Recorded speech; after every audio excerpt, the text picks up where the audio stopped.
Guys, আমরা এখন ঘুরতে যাব বাইকে করে। কোথায় ঘুরতে যাব জানি না। আর আমি তো উঠে পড়েছি, বিছানায় ল্যাদ খেতে খেতে ভালো লাগছে না। আর এই দুটোকে দেখো এখনো বিছানায় ল্যাদ খাচ্ছে। কি রে, তোরা যাবি কি যাবি না? ওই, যাবি কি যাবি না? আমরা যাবো না, একটু ঘুমাবো। ভালো লাগে না রে তোদের এই নাটকগুলো। কখন থেকে ওদের এই নাটকগুলো দেখছি, উঠছেই না। কতক্ষণ থেকে ওদেরকে মারলাম, কত কিছু মজা করলাম, জাস্ট ধারণার বাইরে। তোমাদেরকে দেখাতে পারলাম না। সত্যি হ্যাঁ, অনেক মজা করেছি। দাস তোমরা দেখলে একদম হেসে হেসে পাগল হতে। নাও শুরু করো তো, ফোন শুরু কর। তুই আর মধ্যে তাহলে শুরুতে হবে। দুজন মিলে যে আমাকে কি অত্যাচার করেছে না, আমি একমাত্র জানি যে কতটা প্রবলেম হয়েছে আমার।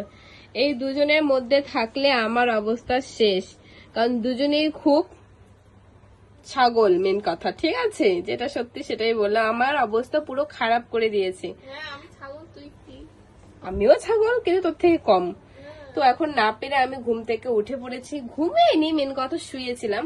তো এখন আমি রেডি হবো। ওরা কখন রেডি হবে জানি না। ফুলে যদি এতই কাটা, ফুল ছিললি কেন? গান তো পায় না, গানের মাথা মুন্ডু সব ভুলে দেয়। তো চলো টাটা, রেডি হই।